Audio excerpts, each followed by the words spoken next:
Olá pessoal, hoje eu trouxe mais um resumo para vocês. Dessa vez é o livro da pastora Débora Silva, Removendo Acúmulos Emocionais. Essa pastora Débora Silva é a irmã da pastora Ezenete Rodrigues. E logo aqui no começo, no prefácio, ela traz um texto de 3 João 1:2 que fala: Amado, oro para que você tenha boa saúde e tudo lhe corra bem, assim como vai bem a sua alma. O papel da alma é muitíssimo importante para que todo o resto do nosso ser possa estar bem. O que está mal resolvido dentro certamente está trazendo reflexos do lado de fora. Atitudes, hábitos ruins, decisões impulsivas e inconsequentes são claramente resultados de bagagens emocionais acumuladas e carregadas ao longo da nossa história. Detectando acúmulos. E aqui ela começa a trazer uma reflexão, de quem é que nunca foi ferido na vida. Todos nós somos feridos, todos nós ferimos, todos nós passamos por situações que nós causamos e que foram causadas sem nenhum dedinho nosso. E por conta disso, acúmulos foram gerados dentro da nossa alma, que às vezes interrompe o fluxo normal do nosso viver, da nossa alegria, do nosso amor, do perdão, da vida fluir. E aqui ela vai falar sobre nós detectarmos todas essas coisas que estão empilhadas na nossa alma. O acúmulo emocional pode ocasionar o transtorno da acumulação compulsiva, pois o acúmulo de emoções dolorosas extravasa no acúmulo de coisas. O que está do lado de dentro reflete do lado de fora. Acontece que os demônios são oportunistas. Eles se utilizam das experiências de dor para abrir porta para a ação demoníaca na vida da pessoa, trazendo opressão, depressão, toda sorte de tormentos e sofrimentos. E aqui ela fala que normalmente quando nós somos acumuladores emocionais de emoções negativas, nós começamos a acumular coisas do lado de fora. Aí às vezes você encontra aquela pessoa que acumulou um monte de coisa velha, porque ela pensa que lá na frente, no futuro, um dia talvez ela vai usar, e se ela precisar, ela já vai ter lá. E ela vai acumulando coisas assim, que você olha de fora, meu Deus, não tem sentido. Enfim, é porque é uma maneira da alma se materializar de alguma forma. Eu acumulo emoções por dentro, eu acumulo coisas por fora. Eu acumulo amargura por dentro, eu posso acumular qualquer outro toque, digamos assim. Falta de perdão. Um dos cativeiros mais tenebrosos é o cativeiro da falta de perdão, principalmente porque esse cativeiro separa o homem de Deus. Aqui está um princípio. Perdão libera perdão. O perdão tem o poder de trazer reconciliação e paz. Jesus falou, olha, se vocês não perdoarem as pessoas que ofendem você, o meu Pai Celeste não vai poder perdoar vocês. Então a tua falta de perdão também bloqueia a falta do perdão de Deus e a vida não flui. Toda libertação começa pelo arrependimento. A palavra fala que é por conta da bondade de Deus que é revelada a nós, que nós somos levados, conduzidos até o arrependimento. Mas se nós não tivermos esse primeiro passo do arrependimento, não há como nós sermos libertos de todos esses acúmulos emocionais. Porém, a falta de perdão atua exatamente na direção oposta. Se o arrependimento liberta, a falta de perdão aprisiona. Ela aprisiona quem foi ferido e a quem feriu. Quando o perdão não é liberado, as pessoas ficam enlaçadas umas às outras por cadeias invisíveis aos olhos humanos. Mas essas cadeias são percebidas nas atitudes e nas palavras das pessoas envolvidas. Então, quem não perdoa não tem paz e sofre uma série de consequências, não apenas nas emoções, mas também no corpo e na vida como um todo. Cada vez que a pessoa se lembra da situação ou de quem a feriu, mais emoções destrutivas são acumuladas na alma, pois a falta de perdão gera a ira, o ódio, o rancor, os ressentimentos, a amargura, a inveja, o desejo de matar, a revolta, a murmuração, o orgulho, as contendas, as desavenças, a gritaria, a fofoca, a calúnia, a frustração e, por fim, emoções que levam a pessoa à destruição. São muitos os acúmulos produzidos pela falta de perdão e é impossível descrever todos aqui. As pessoas que não conseguem perdoar apresentam muitas enfermidades no corpo, como artrite, dores reumáticas, pressão alta, diabetes, asma, problemas de pele, nervosismo, inquietação, problemas cardíacos, tiques nervosos e outras doenças. Algumas tinham problema de esquecimento, apatia, bloqueio mental. Algumas vacilam no humor, ora eufóricas, ora deprimidas. E quando há falta de perdão, os demônios têm a legalidade e o direito legal de agir no corpo e na alma ferida. Talvez você esteja escutando aqui, meu Deus, como essa pastora ela é mística falando que a falta de perdão vai gerar essas doenças, mas eu tenho um livro aqui que se chama Quem Ama Não Adoece. É do Dr. Marco Aurélio. Ele trabalhou 20 anos em clínica, é um médico brasileiro, e ele tem lá no livro dele uma lista de doenças e as possíveis causas emocionais daquelas doenças, porque ele chegou à conclusão que a maioria das pessoas que vinham ao seu consultório, a causa das enfermidades, a raiz das enfermidades delas eram problemas emocionais. Rejeição. A rejeição tem muitas fases. Ela pode ser provocada por outras pessoas ou por situações adversas, como um divórcio, uma falência, uma posição social inferior, uma deformidade física, ou ainda pode ser infiltrada na mente por uma seta demoníaca, gerando alta rejeição que brota de uma gravidez não esperada ou quando a mãe deseja um bebê do sexo masculino e dá à luz ao bebê do sexo feminino e vice-versa. Que bagaceira! A rejeição impede a pessoa de crescer emocionalmente. A rejeição aprisiona a pessoa na ansiedade e gera depressão.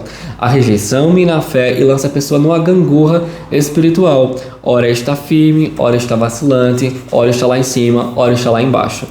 A pessoa que sofre de rejeição também tem crise de identidade, porque a rejeição terrivelmente corrói a identidade da sua vítima. A rejeição é a ausência de amor por negação ou por negligência. Sua dor é atroz, destrutiva e martirizante. Com a rejeição, se instala no íntimo da pessoa sentimentos de inferioridade, de incapacidade, de impotência, de fracasso, de derrota. Se a pessoa tem carência, faz um buraco maior ainda. É pesado. E essas pessoas elas têm forte tendência ao suicídio, porque elas podem ficar presas aos vícios, na pornografia, na perversão sexual, porque é para suprir uma falta que elas têm. E uma coisa que nós precisamos ter em mente é que carência não se supre, carência se cura. Nós precisamos encontrar a cura da carência em Deus. Tem um livro, inclusive, aqui no canal da Joyce Meyer que se chama A Raiz da Rejeição. Então ela fala não todas, mas muitas causas que fazem com que a pessoa tenha uma raiz de rejeição e fala como nós podemos ser livres desse problema. Abuso. Há vários tipos de abuso. O abuso auditivo, nunca tinha ouvido falar de abuso auditivo. O visual, o sexual e o abuso de autoridade. Neste momento vou me deter ao sexual. Uma pessoa vítima de abuso é afetada por uma série de emoções negativas. Ela se sente desamparada e daí vem o medo, o que pode se manifestar de várias formas.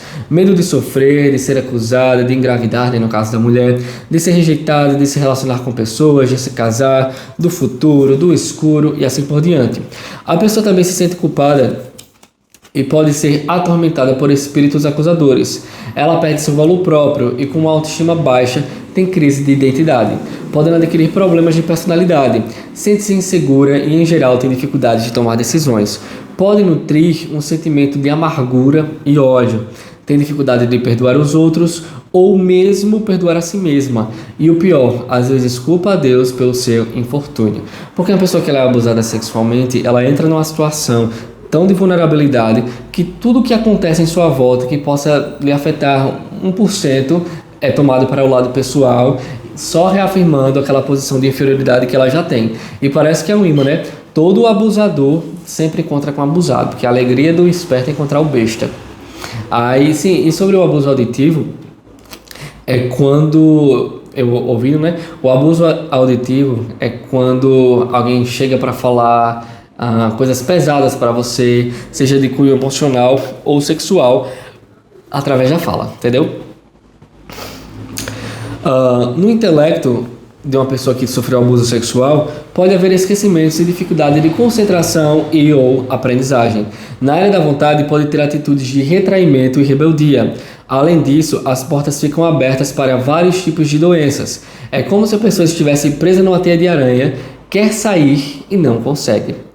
Muitas pessoas que foram abusadas foram aprisionadas na ira.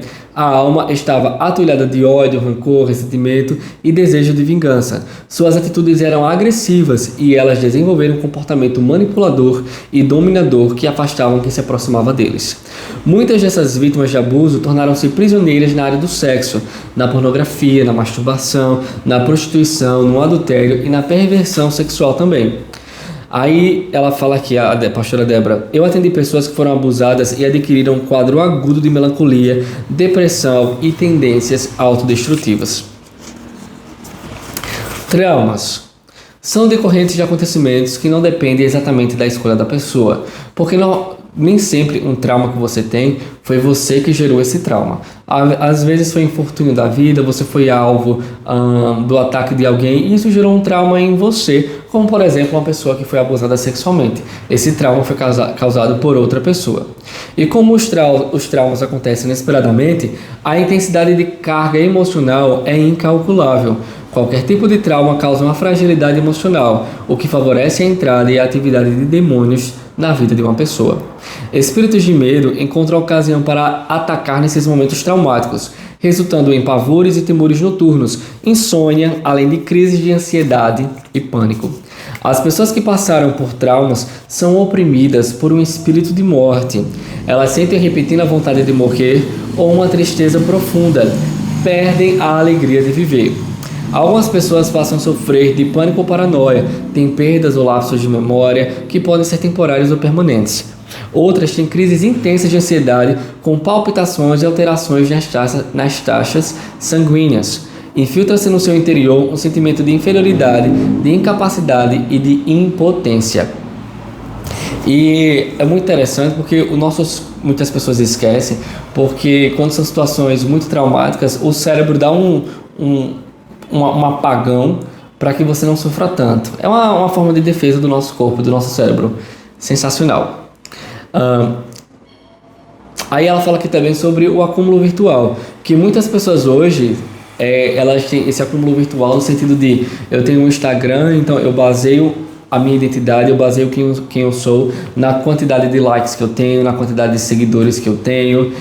Então, se eu posto alguma coisa, eu quero ver quantas visualizações. E toda a minha vida agora ela vai se voltando, ela fica em torno da visibilidade das redes sociais. E as pessoas sempre o quê? Atrás de likes e likes e mais likes. Sufocando as emoções. Sufocar as emoções certamente indica que algo não está bem com a pessoa. Como diz a escritora Joyce Meyer, tudo que é enterrado vivo nunca morre. Você vai sufocar, mas você vai implodir. Sufocar suas próprias emoções é a mesma coisa que você sufocar a si mesmo. As dores emocionais, elas são as mais difíceis de serem localizadas. Porque se você tem uma dor física, onde é que é sua dor? É uma dor de dentro, uma dor nas costas, uma dor de ouvido. Mas quando é a dor emocional, é muito trabalho. Você tem que ter um muito autoconhecimento ou uma revelação de Deus para identificar qual a raiz daquele problema. Porque, tô triste? Sim, tá triste por quê? Qual o motivo de você estar triste? Aconteceu alguma situação? O que é que acontece que gera esse sentimento em você? Então, muitas vezes é mais desafiador rastrear a dor física. Emocional. O acúmulo de dores no interior pode levar uma pessoa a um apego exagerado por objetos na tentativa de preencher as lacunas emocionais.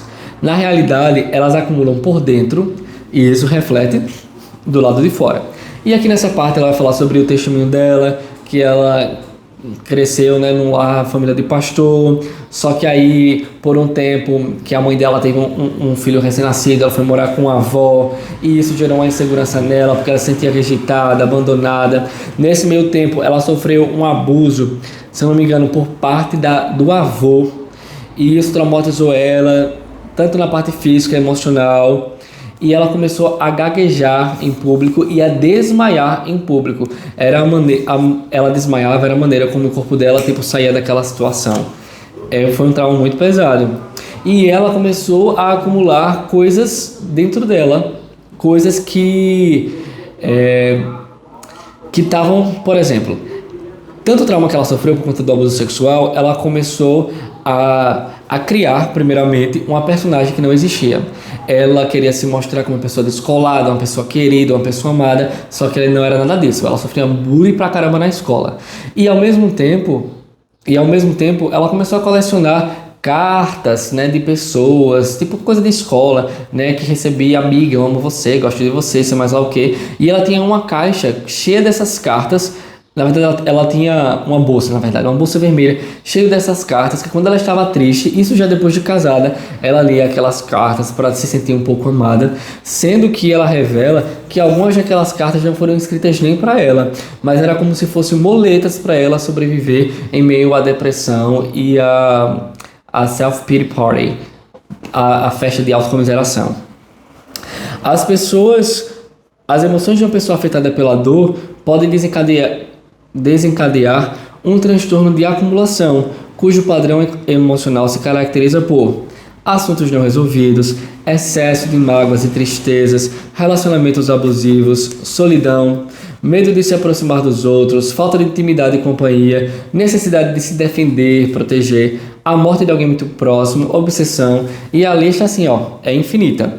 O mais importante que nós temos que ter em mente não é o que fizeram conosco, porque nós não temos como mudar, mas o principal é como nós iremos reagir diante dessa situação. Se nós formos vítimas de alguma coisa, de algum abuso, de algum trauma, aconteceu, nós não podemos voltar ao tempo para que a situação seja diferente, mas o que é que eu posso fazer hoje? O que a gente não pode fazer é pegar essa posição de vítima e ficar a vida toda só nessa situação. Eu tenho uma parente na minha família que ela já está bem velhinha, mas ela sempre fica falando o quanto que ela foi machucada nessa vida, quando ela era jovem, sei mais lá o que, já tem quase 80 anos. E ela passou uma vida presa à dor, presa à ofensa e se colocou no local de vítima que nunca permitiu que ela pudesse ser uma vencedora em nenhuma área da vida. Porque você tem que escolher, nós temos que escolher se nós seremos vencedores ou vítimas. Não tem como nós ocuparmos as duas posições. Nós precisamos, com a ajuda de Deus, ter o entendimento que Ele pode ressignificar a nossa história. Tem uma música da Laura Sogueles, que é Não Há Nada Que o Teu Amor Não Possa. E ela fala lá, que o Senhor ressignifica aquilo que foi perdido, aquilo que foi quebrado, e as memórias que foram manchadas por conta de situações e traumas, na presença do Senhor, elas podem ser ressignificadas. E o Senhor ele pode mostrar que naquele momento do trauma, naquele momento daquela situação difícil, Ele estava ali com você, Ele não abandonou você, e nem a mim. Por anos e anos eu havia sido a marionete do meu passado e das mentiras do inimigo, mas com a ajuda do Espírito Santo eu dei um basta naquela velha maneira de viver. E o meu passado, ele continua lá, mas sem me causar dor, sem me algemar. E você sabe quando você superou o passado, é quando você lembra dele que foi algo ruim que aconteceu, mas aquilo não te dói mais. É como uma cicatriz, você sabe que você foi ferido, mas você toca lá, não dói mais. Enfrento batalhas, mas me enxergo ao nível delas, como uma guerreira e não como uma vítima. Observo a beleza dos pequenos detalhes, sempre tento olhar o copo meio cheio. Ainda preciso de muitas mudanças, mas dependo do Espírito Santo para realizar cada uma delas. Abandono e compulsão. E ela fala aqui sobre um homem que comprava demasiadamente e acumulava até coisas que não usava e nem servia para ele. E o que aconteceu? Ele tinha sofrido abuso e abandono do pai. E isso gerou, assim, vários traumas nele, uma pessoa totalmente insegura, introspectiva. Na vida adulta casou, mas aí se separou da esposa, não conseguia manter um relacionamento. Os acúmulos começaram aos poucos e se perpetuou por anos. E a vida daquele cara ficou uma loucura. Quando aquele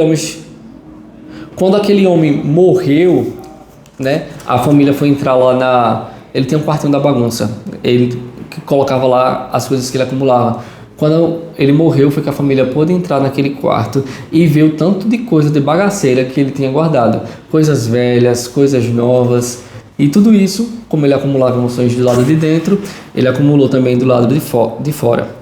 Na maioria dos casos, os acúmulos são desencadeados por perdas, solidão, acontecimentos que geram um medo muito grande. Todas essas atitudes só retratavam o quadro de sintomas da compulsão acumulativa, sintomas que indicam o transtorno de acumulação, dificuldade para jogar objetos no lixo, mesmo quando não tem utilidade, dificuldades para organizar seus pertences, acumular objetos em todos os locais da casa, ter medo excessivo de ficar sem um objeto, sentir que não podem jogar um objeto no lixo, pois poderiam necessitar deles no futuro, procurar por novos objetos, mesmo quando mesmo quando já tem vários do mesmo. Aí ele continua falando, né? Aquele homem já possuía muitas dessas características, ainda que ele mesmo não tivesse consciência do quanto a sua alma estava doente. Na verdade, o acúmulo que se vê naquele quarto era o reflexo do que ele estava na alma dele, cheio de coisas velhas, coisas antigas, feridas, abuso, separação, solidão, dores e frustração. Rejeição e acúmulo. Aí ela conta a situação de outro rapaz que ela atendeu no Moriá. Para quem não sabe, Pastora Débora, ela tem mais a Ezenete, um local lá em Sabará, que é uma cidade ao lado de Belo Horizonte, em Minas Gerais, que tem o projeto Moriá Renovo, e lá onde as pessoas vão para serem restauradas na sua alma, nas suas emoções, na sua parte física também. É muito bom, indico para todo mundo. Já fui lá e assim, foi sensacional. E ela conta de um caso, né, de um rapaz que ela atendeu, que ele sofria rejeição. E ele sofria uma rejeição muito profunda, por conta que quando ele era criança, a mãe dele tinha desejado uma menina, mas aí nasceu um menino. E ele ficou assim, se sentiu muito rejeitado, porque a mãe demonstrou, enquanto ele crescia, que ele não tinha sido querido, que ele não tinha sido amado, e ele começou a ficar com aqueles pensamentos: ninguém me ama, ninguém me quer, de rejeição. E aquele homem, ele conhecia que Deus era todo poderoso, que salvava, que curava, mas ele não conhecia o Pai que libertava e curava. E depois do atendimento que ele passou lá no Moriá com a pastora Débora, e ele identificou quais os acúmulos emocionais que ele tinha, ele pôde ser liberto dessa dor da rejeição. Carência e acúmulo. Aí ele fala outro caso de um homem que teve uma infância muito perturbada e sofria devido ao difícil relacionamento com o pai, que o tratava grosseiramente e falava com ele palavras muito duras. Devido ao destrato do pai, ele foi atingido por um sentimento de rejeição. As feridas emocionais eram tão grandes que foram assimiladas pelo corpo, e ele passou a sofrer uma enfermidade uma atrás da outra. É como diz o livro do método que eu falei: quando a boca não fala, o corpo fala. Por isso que existem as doenças psicossomáticas. Você somatiza as doenças da mente, o corpo vai e gera lá uma doença. Logo no começo do livro, o Dr. Marco Aurélio, ele diz o seguinte, que vamos falar as pessoas ficam tão sobrecarregadas emocionalmente que o corpo fala para as emoções: você quer ajuda? E a emoção: demorou. Aí vai colocar um câncer, uma doença lá, porque agora o pensamento da pessoa não vai ser apenas em relação à dor emocional, mas agora a doença também. Aí aqui ela fala sobre nós não perdermos a oportunidade de receber a cura no nome de Jesus. Faça essa oração: Senhor, peço que me ajude a abrir as gavetas da minha alma para que a limpeza seja feita. Não permite que fique alguma ferida escondida no meu interior. Peço para que a tua obra de restauração seja plena na minha vida, de modo que eu possa usufruir da grandeza do teu amor para comigo. Peço que o Senhor me encha do conhecimento de Deus e me ajude a entender o que o Senhor tem para a minha vida, pois quero usufruir de uma vida feliz. Em nome de Jesus. Amém.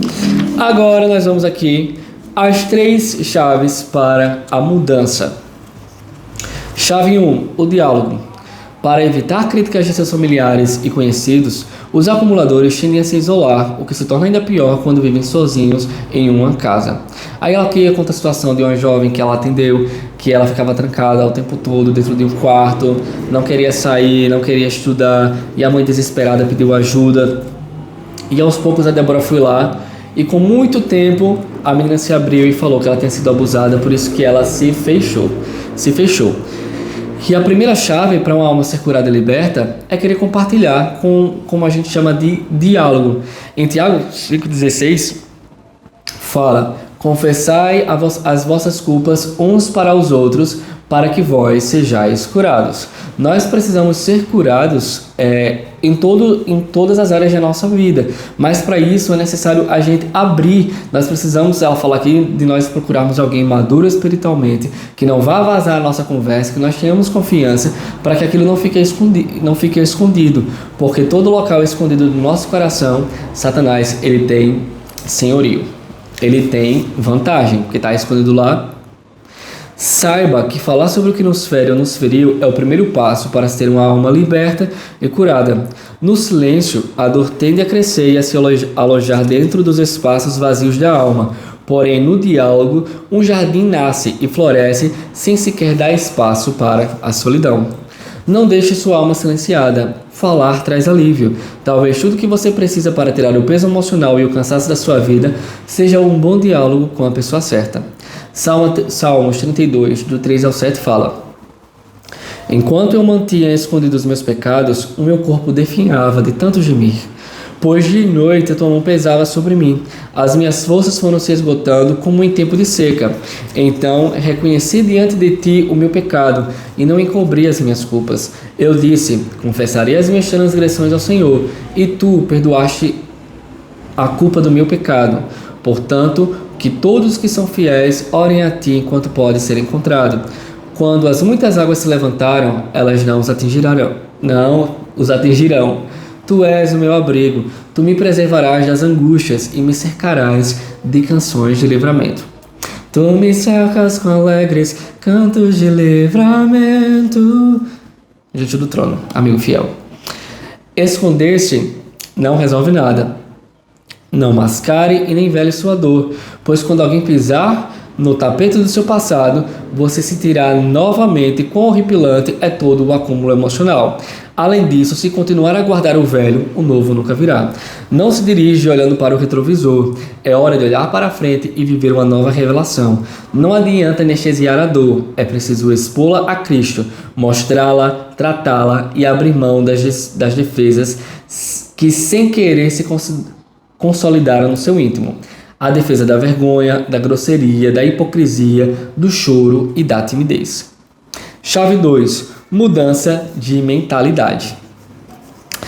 Ela fala aqui sobre a necessidade de fazer essa mudança de pensamento para que haja uma faxina da alma. E essa mulher, né, que ela falou que estava escondida, aos poucos ela começou a se organizar, ela começou a tirar as coisas velhas do quarto e aos poucos começou a sair, já ia na padaria, já ia no mercado na esquina, voltava para casa e a vida dela começou a movimentar. Quando você dá o primeiro passo, as coisas vão acontecendo. Como diz a palavra, aonde a mente vai, o homem segue. Primeiro você age, depois os seus sentimentos, eles vão seguindo a sua decisão. Não somos uma lata de lixo na qual Satanás deposita suas mentiras. Então, todas as vezes que ele vier com a flecha dele na nossa mente, a gente fala: está repreendido em nome de Jesus, não aceito, e a minha mente não é lixo, não é lata de lixo, eu não vou aceitar isso. A segunda chave para a libertação e cura da alma é a mudança da mentalidade, que no grego é metanoia. Para viver a nova vida, é importante ter uma nova maneira de pensar, de ver e de agir. E a consequência de uma metanoia, isto é, de um arrependimento verdadeiro, é a cura e a libertação da pessoa, que transformada adquire nova maneira de pensar, novo caráter, novas atitudes e novo comportamento, os quais conduzem ao conhecimento da pessoa de Deus e da sua vontade. Fugir do cenário externo não muda o cenário interno. É necessário uma ressignificação da dor. É necessário entender que não podemos voltar ao passado para mudar o que aconteceu, mas temos um presente e um futuro que podemos viver de forma diferente e muito melhor ao lado de Jesus. Deixe Deus mexer no que dói em você. Não se entregue ao autoabandono, se entregue a Deus e deixe Ele mexer aí nesses quartos escuros do seu coração, porque vai doer? Vai, mas é melhor uma dor que vai trazer uma mudança, algo bom lá na frente, do que ficar sofrendo e vai continuar aí para sempre. Encarar a nossa realidade é extremamente difícil e dolorosa, porém fugir dela é ainda mais complicada e prejudicial. Não se algeme no passado, voe para o seu destino. Deus tem um plano e um propósito para a sua vida. Você não é um fruto de um desgosto, de um descuido ou de um acaso. Lembre sempre que você foi querido, você foi desejado pelo Senhor. Ele quis você e Ele fez você nascer. Quando eu comecei a pensar nisso, poxa, Ele me quis. E por conta que Ele me quis, Ele me fez nascer. Muito top. Chave 3. Atitude. O tempo não cura nada, mas a cura leva tempo.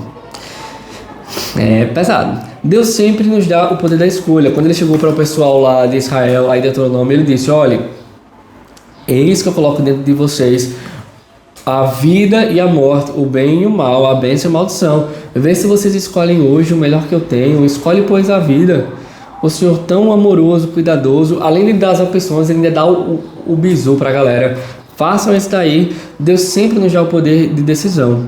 E a terceira chave que muda a nossa vida é a atitude. Nossa atitude é a caneta que escreve a nossa história. Tomar atitude significa se posicionar diante da vida, e isso implica ação.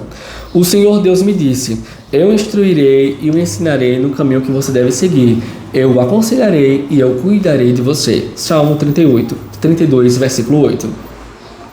Não importa como sua vida começou, o que importa é como ela terminará. Isso depende de você. Como diz o pastor Márcio, como termina é como conta. Não é fácil mudar, mas a dor de ficar no mesmo lugar de tormento é muito pior. Cada novo dia é um papel em branco, é um presente de Deus para com ele escrevermos uma nova história. Finalize o presente livro e deixa canto a seguinte palavra: coragem. É hora de tomar uma atitude e procurar ajuda. Tenha coragem e determinação. Não fique na situação em que você se encontra. Não fique acumulando dores. Não seja um acumulador emocional. É hora de tomar uma decisão e deixar o Espírito Santo curar e restaurar a sua vida para sempre. Faça essa oração. Senhor, reconheço que preciso de libertação e cura. Arrependo-me de qualquer ato de desobediência ou de rebeldia que eu tenha praticado. Peço-te perdão e peço que entre em minha alma, limpe todo o meu ser e remova-me dos cativeiros emocionais. Eu renuncio a toda ligação com as obras das trevas, me submeto a ti e resisto ao inimigo da minha alma, em nome de Jesus. Espírito Santo, sare as minhas feridas e transforme a minha vida por teu infinito amor. Eu confesso que estou liberto e curado, para a glória do Pai. Amém. E é isso aí, pessoal. Um livro pequenininho, mas muito poderoso. Espero que vocês tenham sido abençoados. E é isso aí. Sejam abençoados na